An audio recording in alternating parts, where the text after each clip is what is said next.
Amém. É no nome do Pai, do Filho e do Espírito Santo que nós vamos meditar na sua palavra e vamos nos enriquecer com certeza nesta tarde de segunda-feira. Estamos provando a troca de sábado pela segunda-feira e vamos ver quantas segundas-feiras são produtivas. Se de repente temos que mudar de novo, mudamos. Mas estamos dispostos a provar o tempo todo até que seja o melhor para os irmãos. Irmãos, eu vou ler 3 versículos da palavra de Deus. E esses 3 versículos o Edgardo vai se encarregar de colocar na gravação. Vocês vão acompanhar pela gravação.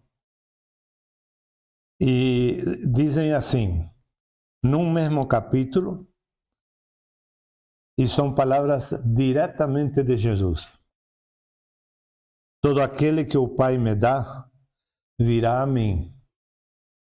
E quem vem a mim, eu não o lançarei fora.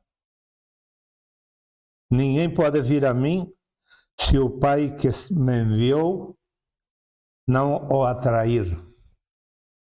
E eu o ressuscitarei no último dia. Como o Pai que vive me enviou e eu vivo pelo Pai, também o que comer de mim viverá para mim. Que palavra, né? 3 textos claríssimos que falam da harmonia entre o Filho e o Pai e entre nós que somos chamados a Cristo e o Pai e a Divina Trindade, naturalmente. Mas aqui tem 3 pontos que eu quero salientar. O primeiro ponto é o Pai Celestial. Ele amou tanto ao mundo que deu seu unigênito Filho por todo o mundo. E o Pai é soberano. Ele chama a quem Ele quiser. Para a salvação, Ele chama a todos. Mas para o reino, Ele chama a quem Ele quer. Então, Ele chama para a salvação.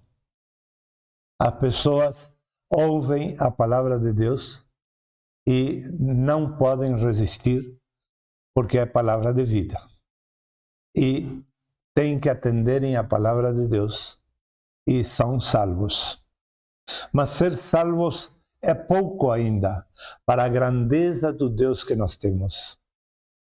É um Deus tão infinito e tão mistério, tão ilimitado e tão tremendo em todas as suas manifestações, que nós precisamos mudar de vida, morrer a uma vida e nascer para outra vida, para podermos entender a Deus.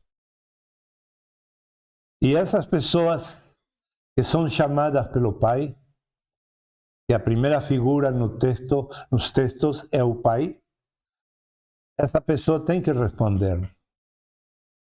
Mas a quem nos envia o Pai? Aí tem a segunda pessoa. O Pai nos atrai a Ele para levar a Cristo. O Pai se encarrega de escolher e colher e levar-nos a Cristo. E Ele nos leva a Cristo. E o terceiro ponto nestes 3 versículos é nós. Como reagimos? Reagimos apenas pela oferta da salvação? Está muito bonito isto, está muito maravilhoso. Obrigado, Pai, porque nos escolheste. Obrigado, Filho, porque nos salvaste. E chega. Ou queremos participar do reino de Deus? Aí já é questão de nossa decisão. Não podemos decidir por nossa salvação, mas podemos decidir por nossa participação no reino ou não. se queremos participar no reino de Deus ou não. Que palavra, não? Tremenda palavra que nos mostra que somos 5, somos 50, somos 100, seremos milhares, não importa.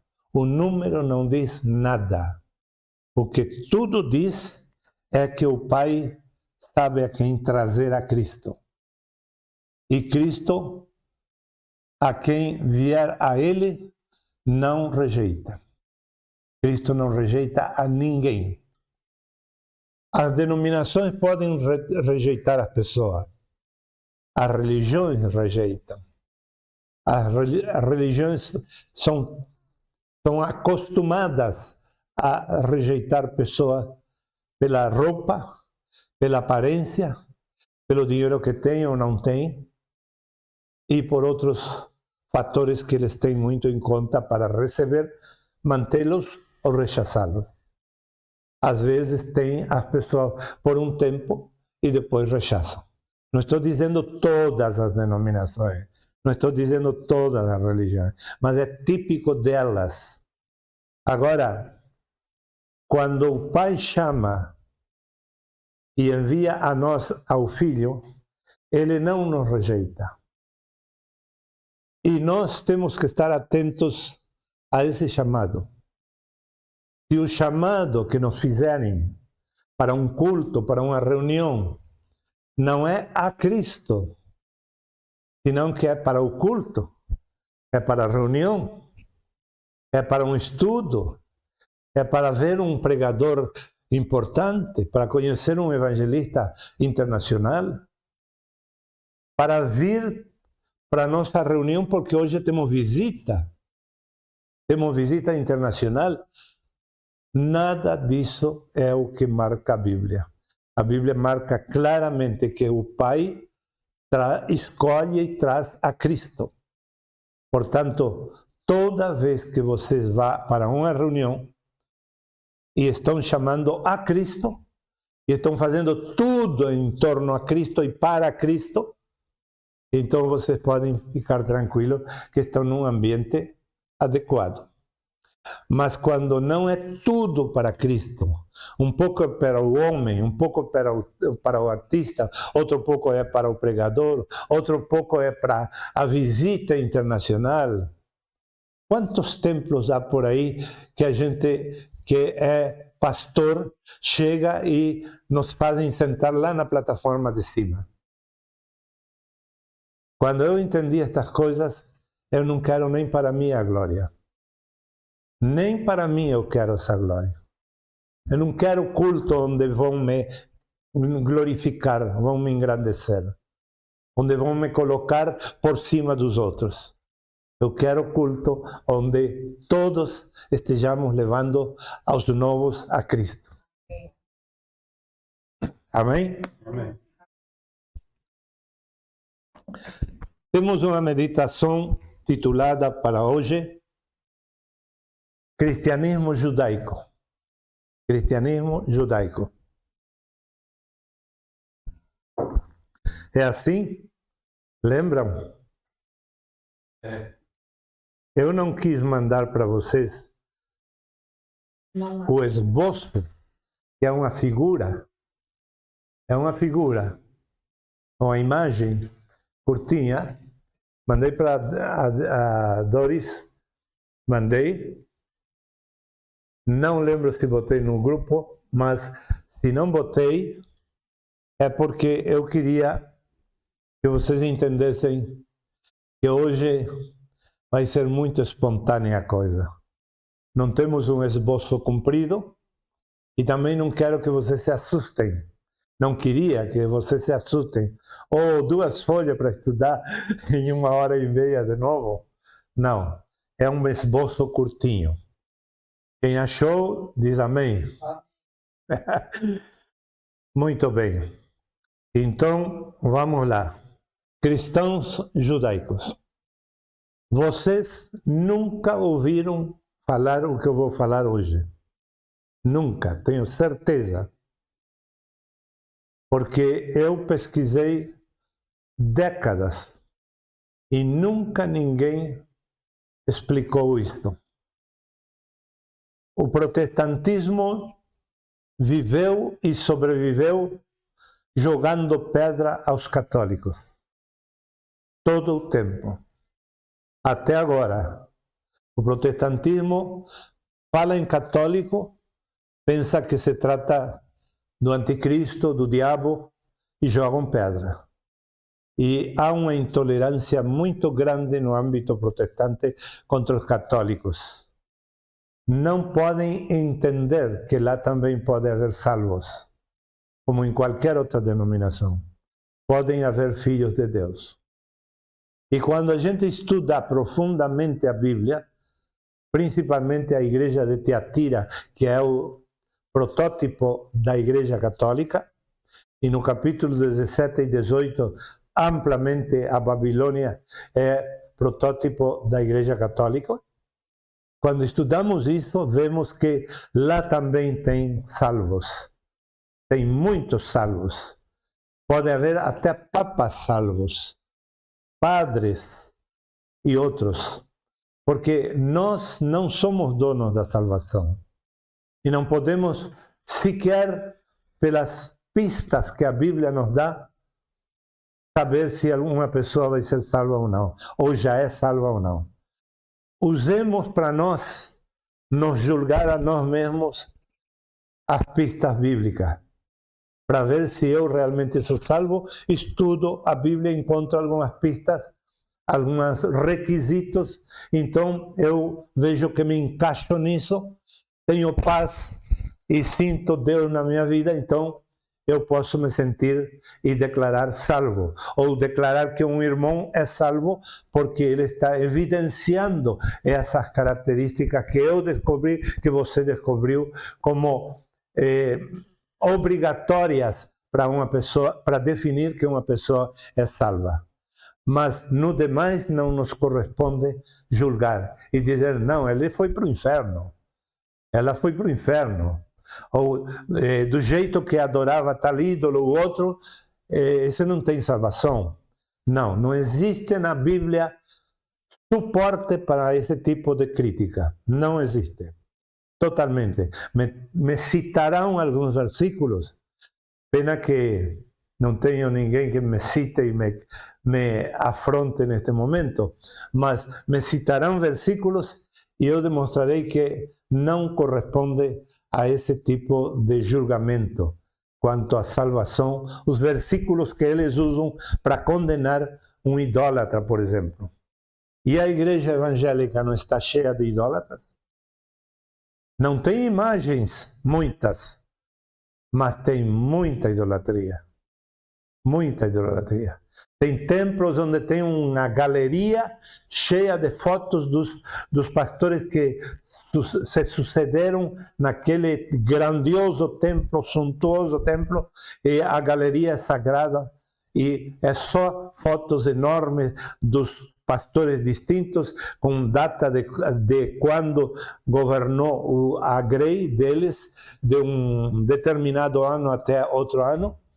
E o fundador daquela denominação está com uma esfinge no meio, um busto dele no meio. Tem muitas igrejas com esse tipo de idolatria e que respeitam. Por exemplo, tem uma denominação aqui muito perto de nós que nasceu em Itajaí.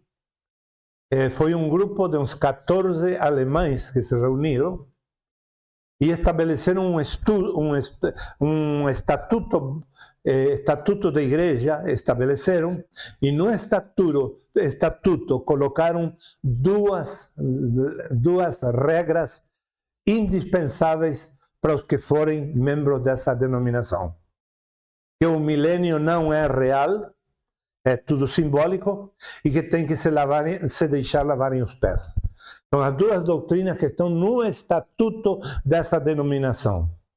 Um grupo de 14 alemães analfabetos, homens de campo.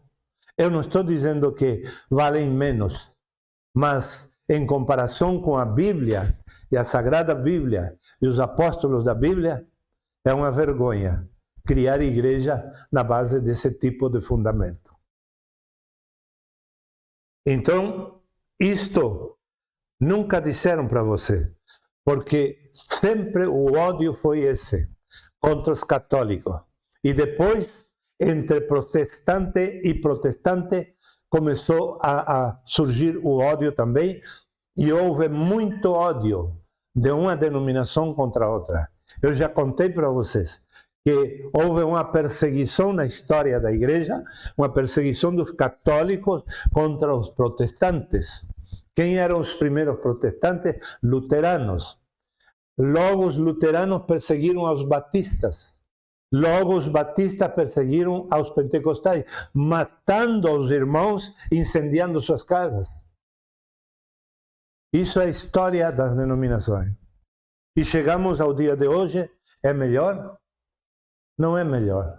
Há ódio, a separação por coisas minúsculas, porque falta o amor.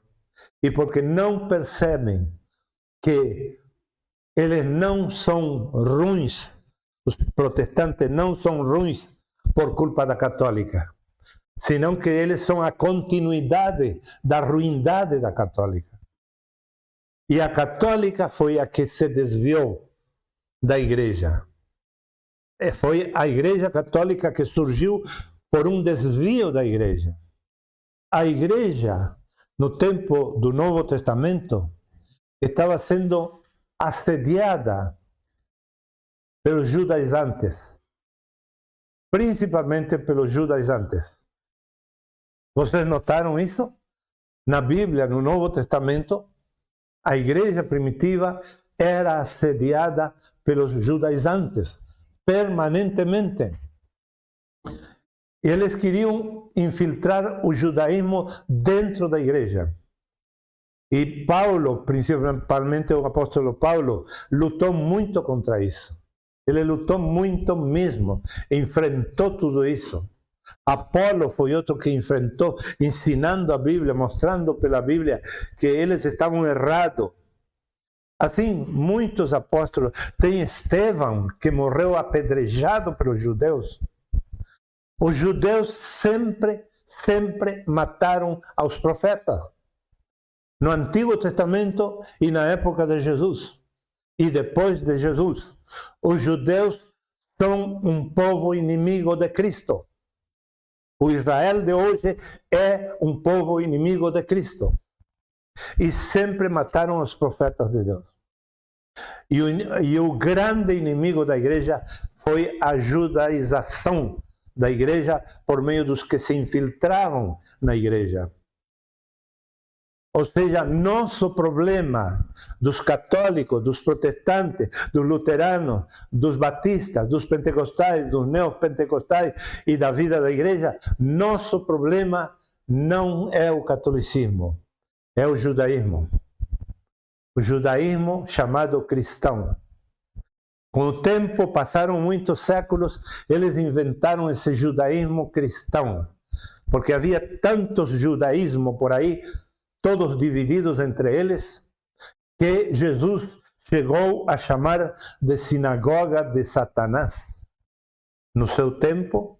E o Apocalipse fecha a Bíblia ao redor do ano 92, 93, fecha o Apocalipse, o cânone da nossa Bíblia, dizendo, o apóstolo João, dizendo que os judeus são falsos e que são sinagoga de Satanás. Ele repete no livro de Apocalipse a mesma expressão de Jesus.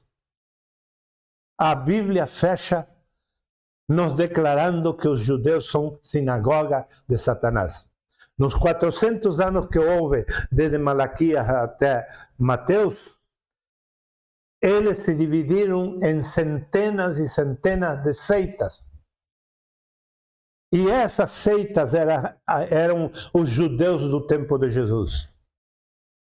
Então, nós vamos crer em seitas judaicas e nos deixar governar por esse tipo de influência? Nunca. Temos que zelar por sair de toda essa influência. E o cristianismo protestante, o cristianismo católico, fingiu que sabia disso. Nunca falou disso. Que eu saiba, nunca. O cristianismo protestante fez a mesma coisa. Escondeu, sempre culpando aos outros. Os católicos dizendo que não, que eles eram genuínos, eram a continuidade da igreja.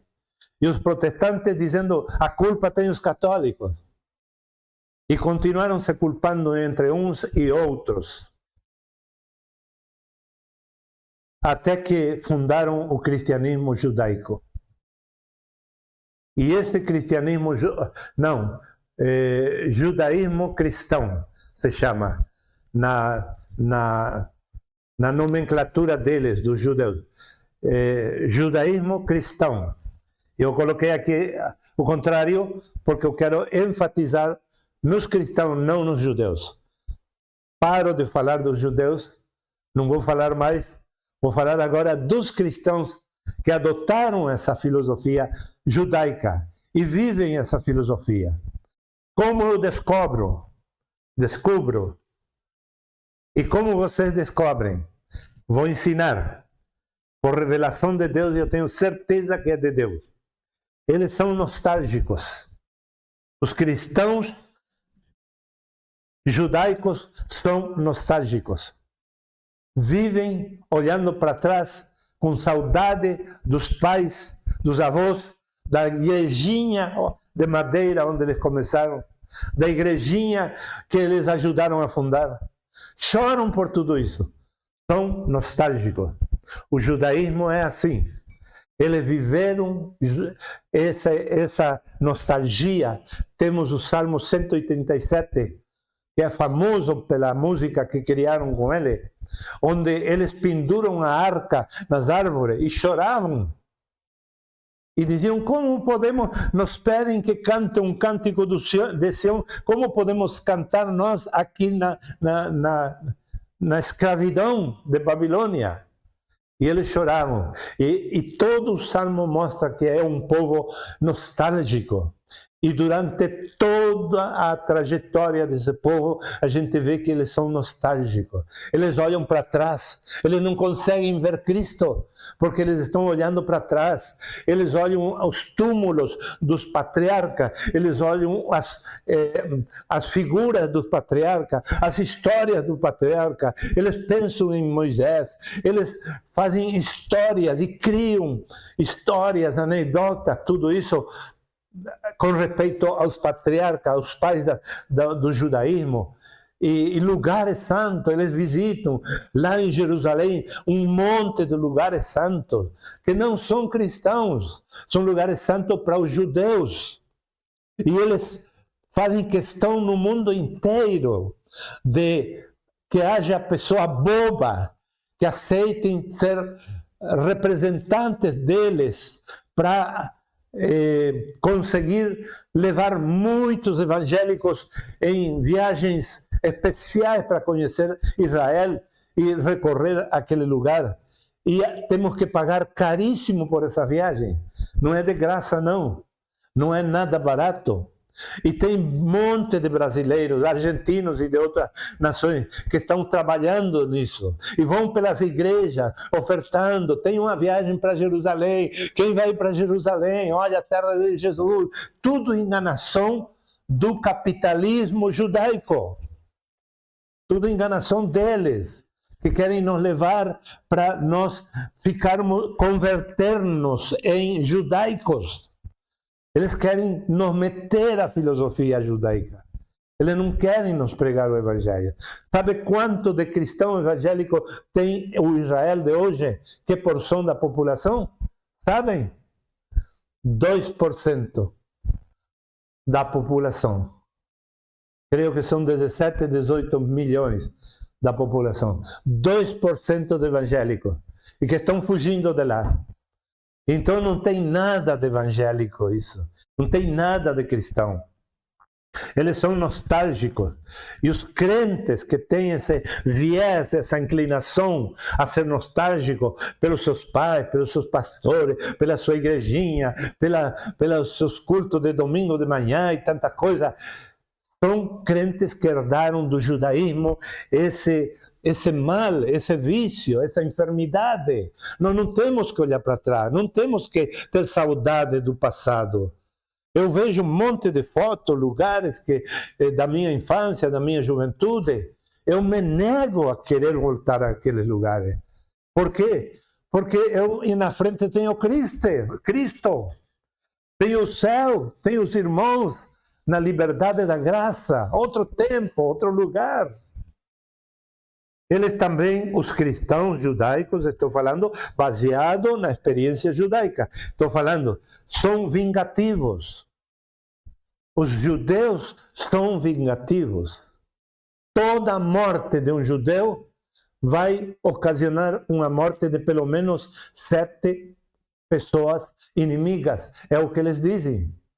Que por um morto israelita, eles vão matar pelo menos 7. Eles são vingativos. E não temos crentes vingativos hoje em dia? Temos ou não temos? Muito, por todos os lados. Ah, tu me fez mal nisto, tu já vai ver como tu vai morrer. Tu vai ver como tu vai sofrer um câncer. E tu vai ver isso, que aquilo. Vingativo. É? Na própria oração, pede. Na própria oração, é verdade. Até orações na rua estão fazendo de joelhos aos gritos. Orações de vingança. Esse é o cristão judaico, que herdou do judaísmo essa porcaria. Desculpem a expressão, mas sabem que eu, como estrangeiro, não tenho todo o dicionário que você tem na cabeça. Bom, eles também são excludentes. Ou seja, eles dizem, nós somos eleitos. Você tem que ser judeu para ser eleito. Tem que passar por todos os ritos do judaísmo. Tem que se submeter a nós. Tem que aceitar nossos ritos. Tudo que é nosso tem que aceitar. Pelo menos o kippah e alguma roupinha, um poncho aqui, como se diz. Alguma coisa tem que carregar. E os pastores bobos seguem essa onda, e estão ouvindo, e estão fazendo isso nas suas igrejas, estão ensinando os membros de suas igrejas a fazer. Tudo cristão judaico. Estão sendo excludentes. Estão estendendo o exclusivismo dos judeus. Deus é só nosso. É só para nós. Se vocês querem Deus, tem que se fazer dos nossos. Isso se vê até na política. Na política se vê muito. Governos que dizem que este governo é de Deus. Nós falamos de Deus, nós pregamos Deus. Olha como Trump fala. Ele fala desse jeito. E que parece que larga lágrimas, que ama Deus. E isso. Mas que Deus ele ama? Que saibamos ao Deus Mamon. Ele não ama o Deus verdadeiro. Ao Deus Mamon, sim, está comprovado. Tem, como se diz em português, lugares de prostituta que ele é dono. Lugares caríssimos que ele está pagando. Ele está sustentando. E assim por diante, um monte de riqueza. O que ele sabe é só fazer riqueza e ganhar riqueza. E poder. Quando ele saiu da farândula para ir para a política, ele gostou da política. Agora ele se sente indispensável para a política. E o mundo sabe que ele é uma peça indispensável hoje. Por quê? Porque o anticristo precisa desse tipo de pessoa. Pessoas ricas, poderosas, que amem o dinheiro. Então, tem muita gente no nosso meio que são excludentes. E quando são excludentes, não é para você atacá-las. Não vamos fazer isso. Não vamos dizer, você é um dos cristãos judaicos. Não. Caladinho, vamos passar o evangelho do amor, o evangelho da paz. Vamos procurar de ganhá-los. Se não conseguimos, amém, semeamos e dissemos a verdade. Isso é o que é mais importante. Também eles são de autoestima falsa. Eles têm uma autoestima falsa. Eles creem que eles são os únicos eleitos. Eles não aceitam que no novo pacto haja uma nova eleição e que no novo pacto Deus elege, Deus escolha melhor, para pronunciar melhor, Deus escolha aos gentios. Para eles é uma ofensa. Como que Deus é esse que escolhe gentios? Profanos, perversos, impuros. Deus escolhe esse tipo de gente? Eles pensam assim. E para pior, Deus escolhe alguns judeus, não a todos. Paulo diz que os verdadeiros israelitas são outros. Não são todos os israelitas. Os verdadeiros israelitas são aqueles que creram no Messias. E estão seguindo o Messias. Ou vão crer no futuro. E vão seguir ao Messias. Então, eles são de autoestima falsa. Porque faz tempo que nós desfrutamos da eleição. E eles pensam que eles foram eleitos, então Deus vai dar tudo para eles. Eles são os mimados de Deus. E Deus vai dar tudo para eles. E para nós nada. O que nós temos de riqueza, roubamos dele. Eles meteram essa ideia no mundo. Por isso que nos países pagãos, nos países de governo gentis, até os gentios adotaram essa ideia. Não tem que dar para os pobres, porque isso tira do nosso bolso. Isso vem do judaísmo. Vem do judaísmo, porque eles se sentem uma raça superior. E a cita bíblica que prova tudo o que eu falei está em Gênesis capítulo 1, versículo 27 a 28, onde Deus dá terra para todo mundo. Para todo mundo um pedaço. Não é que um vai ter 100 pedaços e outro não tem nenhum pedaço de terra. Mas não precisam procurar todos os versículos agora, eu vou mencionar, já mandei o esboço aí. Depois está no capítulo 4, do 1 ao 7, e depois em Judas 11, Lucas 16, 13 a 15, Romanos 9, 1 a 5 e Romanos 9. Romanos 9, 1 a 5, 9 a 8. E 9 a 8. Depois capítulo 11, versículo 11. E versículo 25. E Hebreus capítulo 10, versículo 19 a 25. Esses são os versículos nos quais eu me baseei para falar tudo isso que falei. Bom. Que? Coração endurecido. Não estou entendendo. Coração endurecido eles são. Fala mais alto, vem perto assim, já gravamos tua voz. Vem mais perto e gravamos aí. Tu me faz lembrar. Ponto 5, são de coração endurecido. Nós não passamos ainda. Ponto 5.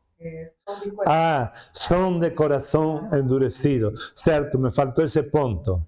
Exato. A Bíblia, o texto de Romanos que eu cito aí, é claríssimo. Eles são de coração endurecido. Por que endureceram o coração?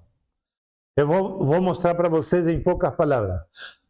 Vários pontos eu vou mostrar que eu vou lembrar, mas tem mais. Primeiro, porque o rei que eles esperavam não veio cheio de pompa. Não veio num carro luxuoso. Não veio por meio do judaísmo promovendo-o. Senão que apareceu sozinho, montado num quê? Jumento. Num jumento. Queria saber em português como é. Montado num jumento. E os caras se agarraram da cabeça e olharam isso e disseram, não. Isto é a maior falsificação. O rei, o Messias que nós estamos esperando não é esse. Esperamos um que venha tomar conta do mundo inteiro, governe todos os que nos governaram e nos massacraram, se vingue deles, mas este vem fraquinho, vem montado como um pobrezinho, entra. E essa é uma das razões que chocou no judaísmo a presença do Cristo.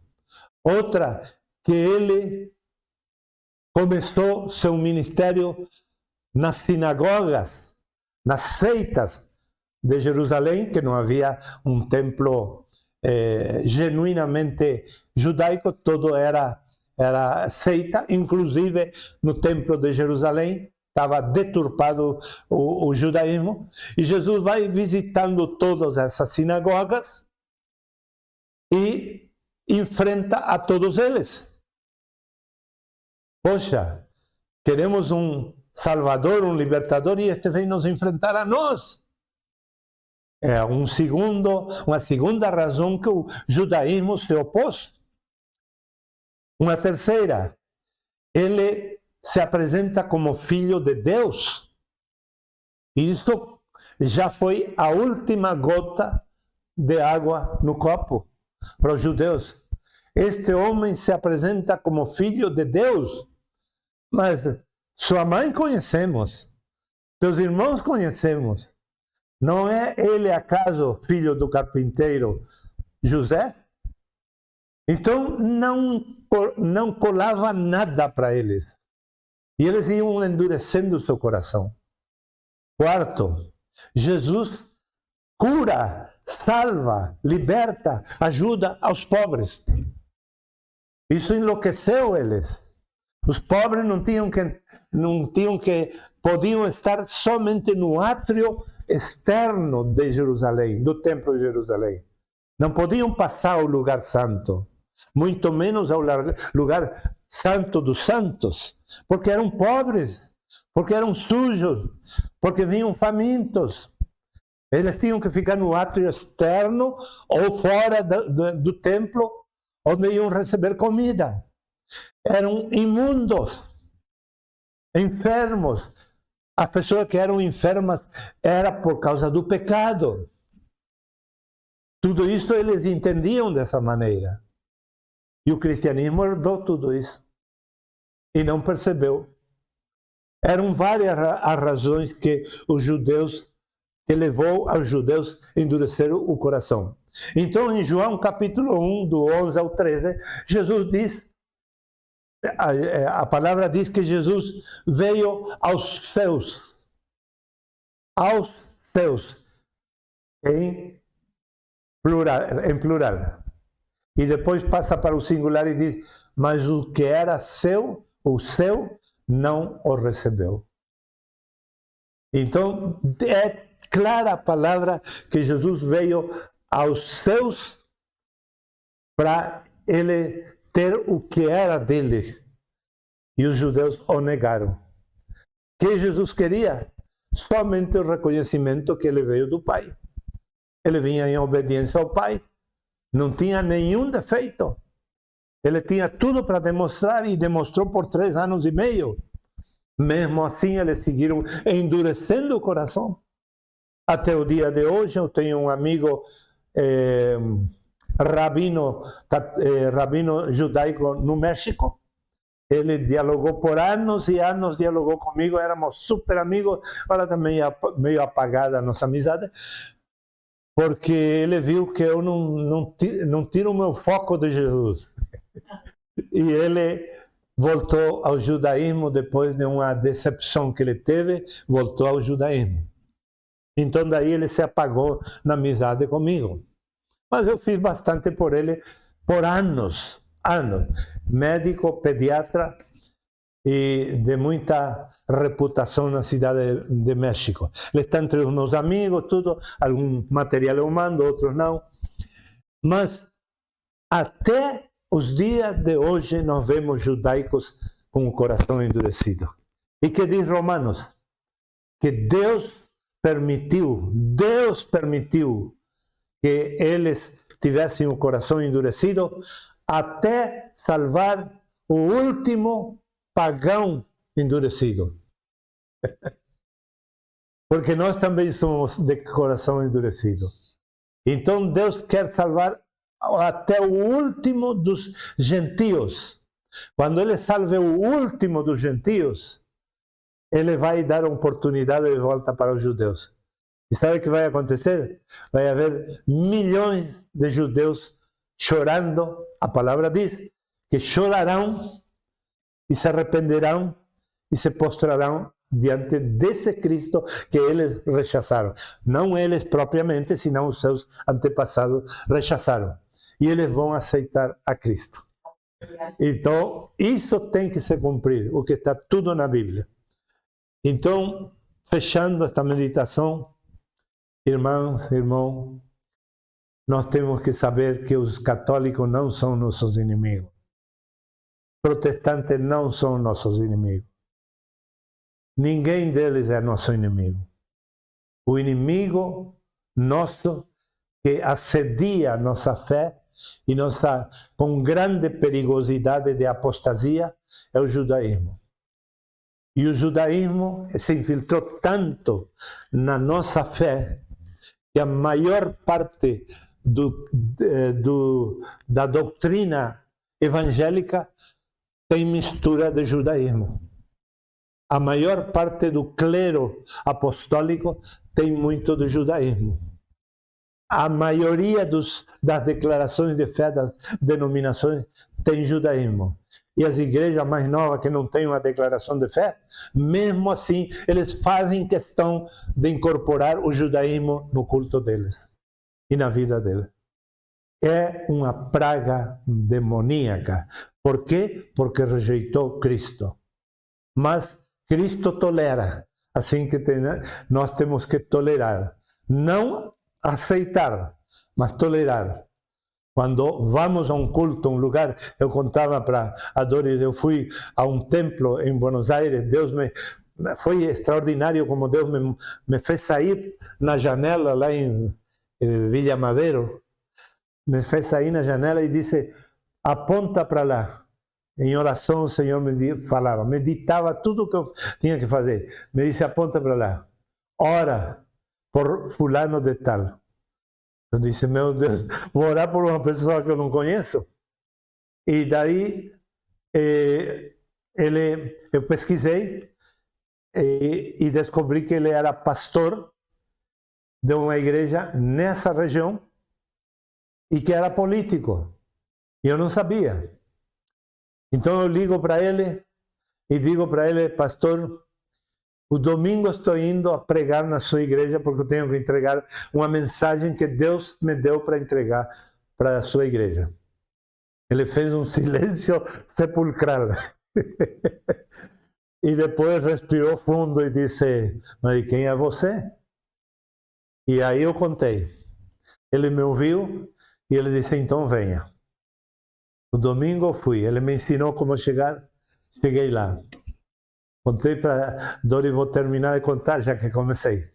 Daí chego lá, me recebe um rapaz da idade dele, filho do pastor, não sabia, me levou até na frente, me fez sentar no primeiro banco de baixo, e fiquei ali, o povo veio, se encheu o templo, e ele me falou, quando me fez sentar ali, que o pai dele não estava, que ele foi encarregado pelo pai de me receber. Estratégia, não? Estratégia. E daí me recebeu e disse para a igreja que eu ia dar uma saudação. E a gente tem o coro curtido, viu? A gente já sabe o que quer dizer isso. Então passei, saudei a igreja, 1 minuto de fala e desci do púlpito e fui para o meu banco. Fiz o que ele me permitiu. Eu sabia que não podia fazer mais. Eu disse, glória a Deus. Eu cumpri com Deus. Se eles não querem, amém. De repente, aparece numa oração, terminamos de orar, levanta o rosto, está no púlpito o pastor. E o pastor fala e diz, igreja, eu já falei com meu filho, ele me falou o que o pastor fez aqui e eu quero agora convidá-lo a passar a entregar a palavra que Deus lhe deu para entregar. Estratégia dele. Me fez uma prova. Se eu fazia que nem muitos que dão um púlpito e ficam 1 hora dizendo que Deus mandou e ficam falando e falando, ele ia dizer, não, isso não é de Deus. Não teve controle, não teve disciplina. Mas eu sabendo, me mantive na diplomacia correta que corresponde, não? E então aí eu entreguei a palavra. Esse lugar estava vestido de vermelho, totalmente vermelho. O carpete, os bancos todos vermelhos, púlpito vermelho, paredes vermelhas, tudo vermelho. Eu disse, o que é isto? Símbolo judaico por todas as paredes. Mas era uma igreja pentecostal. E não conto mais, mas eu tive uma linda experiência porque o Senhor me mandou ali. Eu nem lembro qual era o recado de Deus, mas eu entreguei. Fui fiel.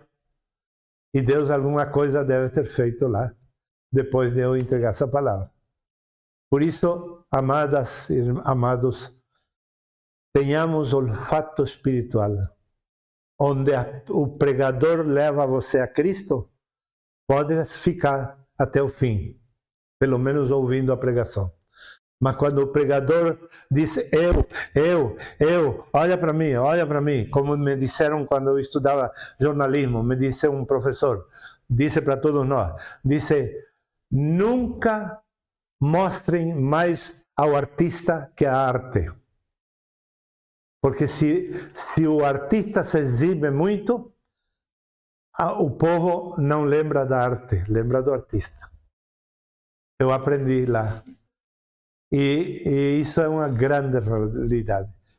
Se Deus me deu esta palavra, estou levando a vocês a Cristo. Como Deus Pai escolhe e leva a Cristo, nós também temos que ter olfato, temos que ter visão espiritual para saber quem são os que estão sendo enviados pelo Pai ao Filho. Se o Pai enviou vocês ao Filho, eu não posso tocar vocês. Não posso me adonar de vocês.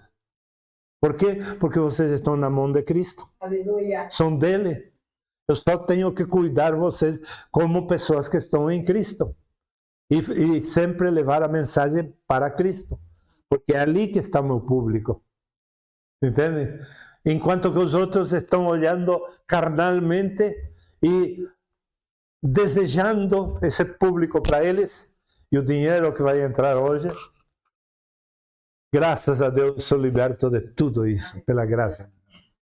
Amém? Amém. Quero outro amém para Jesus. Amém. Amém.